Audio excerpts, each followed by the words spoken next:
सुप्रभात। मैं हूं जगेंद्र राणा। धन और वैभव से मूल्यवान है मानसिक शांति। धन और वैभव से मूल्यवान है मानसिक शांति। यह हमारी आज की आध्यात्मिक चर्चा का विषय।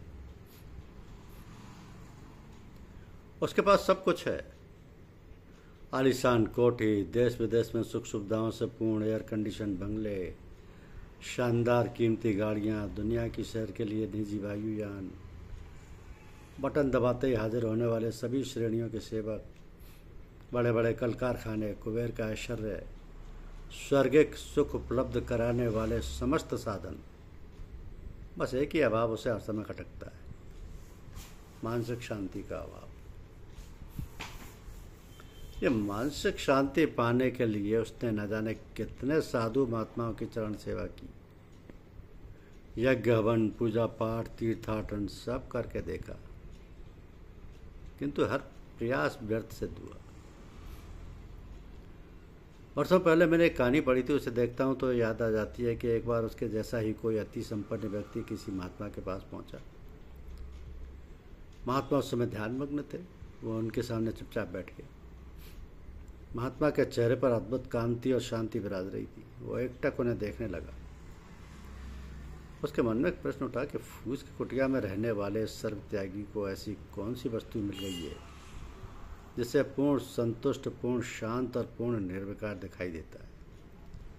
इसमें ऐसा क्या है जिसका आकर्षण लोगों को यहाँ तक खींच लाता है। महात्मा ने पलकें खोली। आगंतुक पर दृष्टि पड़ते ही उनके होठों पर एक सरल मुस्कान उभर आई। उन्होंने आगंतुक से उसका परिचय और आने का प्रयोजन पूछा। संपन्न व्यक्ति बोला, महात्मा जी, मैं अपार धन संपत्ति का स्वामी हूँ। ईश्वर की कृपा से मुझे किसी चीज़ की कमी नहीं है, लेकिन मेरा मन हमेशा अशांत रहता है। मैं मानसिक शांति का मार्ग जानने के लिए आपके पास आया हूँ। महात्मा पड़े बोले, ये मार्ग तुम भी जानते हो, तुमने उस पर चलने की कभी चेष्टा ही नहीं की। संपन्न व्यक्ति उलझन में पड़ गया। उसने आश्चर्य से पूछा, आखिर वह कौन सा मार्ग है जिसे जानते हुए भी मैं उसकी खोज में भटक रहा हूँ। महात्मा ने कहा, तुम्हारी आंखों पर लोभ, स्वार्थ, मोह, संचय की प्रवृत्ति और झूठी शान प्रतिष्ठा का दिखावा करने की भावना का पर्दा पड़ा। जब तक वो हटेगा नहीं तब तक तुम्हें शांति का मार्ग नहीं दिखाई पड़ सकता। संपन्न व्यक्ति को महात्मा के शब्दों ने जैसे झकझोर दिया। उन्होंने एक और प्रश्न किया, अच्छा ये बताओ, यदि एक ही भोजन पत्तल में और सोने चांदी के बर्तनों में परोसा जाए तो क्या इसका स्वाद बदल जाएगा? शादी, विवाह, जन्म दिवस आदि नाना प्रकार के पारिवारिक और सामाजिक उत्सवों पर जो फजूल खर्ची होती है, संपन्नता का प्रदर्शन होता है, क्या उससे किसी साधारण सम्मान या सामाजिक प्रतिष्ठा की उपलब्धि होती है? जरा सोचो, ये सब करके क्या तुमने धन का दुरुपयोग नहीं किया है? कैसे तुम्हें मानसिक शांति मिल पाई है? संपन्न व्यक्ति का सिर झुक गया। वो निरुत्तर था। उसे ऐसा प्रतीत हुआ जैसे उसकी कौंच जैसी भ्रांत धारणा किसी पत्थर से टकराकर चूर चूर हो गई। महात्मा बोले, भौतिक सुख शरीर के लिए होते हैं और मानसिक सुख आत्मा के लिए। शरीर की भांति आत्मा की भी क्षुधा है। क्षुधित आत्मा भोग से नहीं, त्याग से तृप्त होती है। उसकी तृप्ति शांति है और तृप्ति अशांति। तो सत प्रवृत्तियों को अपनाओ, स्वार्थ से मुक्त होकर परमार्थ का चिंतन करो, दूसरों की भलाई के लिए त्याग करना सीखो, परोपकार को अपना ध्येय बनाओ, दूसरों के कष्ट में हिस्सेदार बनो, धन का दुरुपयोग बंद करो। तभी तुम अपने भीतर अलौकिक शांति, सुख और संतोष का अनुभव कर सकोगे। संपन्न व्यक्ति जैसे गहरी नींद से जाग उठा। महात्मा उसके चेहरे पर उभरते भावों को ध्यानपूर्वक पढ़ रहे थे। उन्होंने अपनी बात जारी कर रखते हुए कहा कि जीवन का उद्देश्य केवल धन कमाना, तिजोरी भरना और ऐश करना नहीं होना चाहिए। धन की तृष्णा मृग मारिका की भांति तुम्हें जीवन भर भटकाती रही। एक कथा सुनो। एक घसियारा प्रतिदिन घास काट कर बेचता और बड़ी कठिनाई से अपने परिवार का पालन पोषण करता। एक दिन जंगल से लौटते समय उसे किसी पेड़ के नीचे एक बूढ़ा आदमी बैठा हुआ दिखाई पड़ा। पास आने पर बूढ़े ने कहा, सुनो भाई, घास बेचकर कितने देर गुजारा करोगे? ये चंदन का पेड़ है, मेरी कुल्हाड़ी लो और इसकी लकड़ियाँ काट कर ले जाओ, आज तुम्हें कई गुना आमदनी होगी। लकड़हारे ने घास का गट्ठर फेंक दिया और चंदन की लकड़ियों का गट्ठर लेकर बाजार की ओर चला। थोड़ी आगे जाने पर एक और आवाज़ आई, उसके कानों में पड़ी, मूर्ख इन लकड़ियों को फेंक दे और उधर जाकर देख, वह सोने की खान है, उसमें तू जितना सोना ले जा सके उठा ले जा।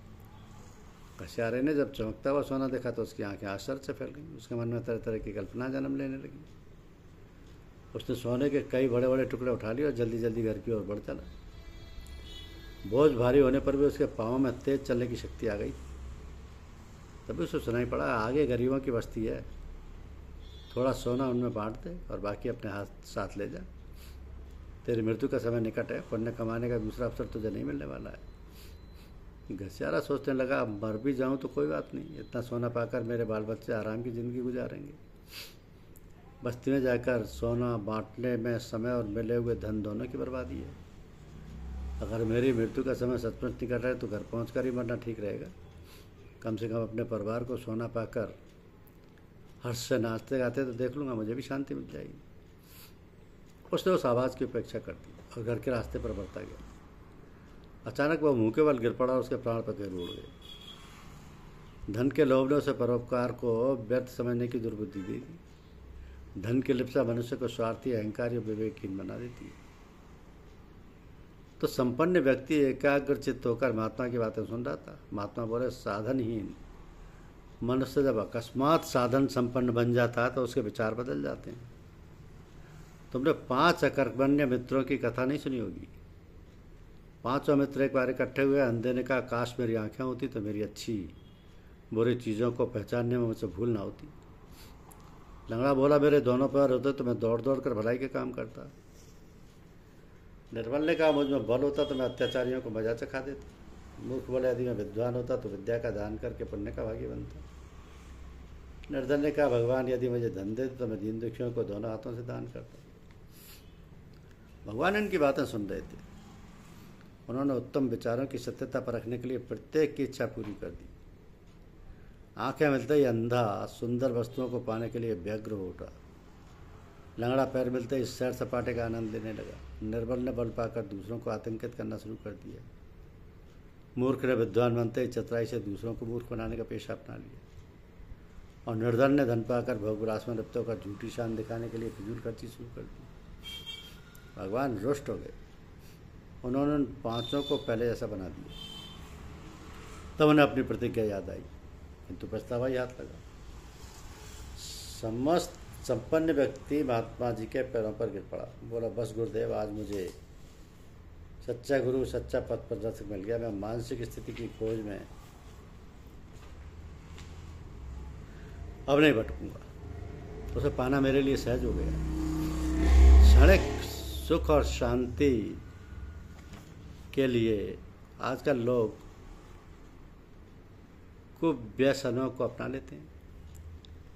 तम्बाकू, पान मसाला, शराब, नशीली दवाएं आदि की भी बुरी लत शरीर और मन दोनों को रोगी बनाती है। रोगी के लिए संसार में न सुख है न शांति। खूब व्यसनों से ग्रस्त लोग परिवार में भी अशांति उत्पन्न करते हैं। झूठी शांति दिखाने संपन्न व्यक्ति स्वयं को समाज का गौरव और सर्वोच्च प्रतिष्ठा का अधिकारी मानकर गर्वित होते हैं। मन की अशांति को दबाने या भुलाने के लिए वो जिन उपायों का सहारा लेते हैं, उनसे उनकी आत्मा क्रमशः दुर्बल होती जाती है। तो अधिकांश धर्मानुरागी अपनी तीर्थ यात्रा को स्मरणीय बनाने तथा मानसिक शांति प्राप्त करने के लिए तीर्थ स्थल में ही किसी प्रिय फल, साग सब्जी, अन्य उपयोगी वस्तु को भविष्य में ग्रहण न करने की प्रतिज्ञा करके वापस लौटते हैं। प्रश्न ये उठता है कि इन तुच्छ वस्तुओं का त्याग करने के लिए कष्ट उठाकर तीर्थ भ्रमण करने का अर्थ क्या है और महत्व क्या है। यदि त्याग ही करना है तो क्यों न काम, क्रोध, मद, लोभ, मोह, व्यसन और झूठी शान का परित्याग करने की प्रतिज्ञा की जाए।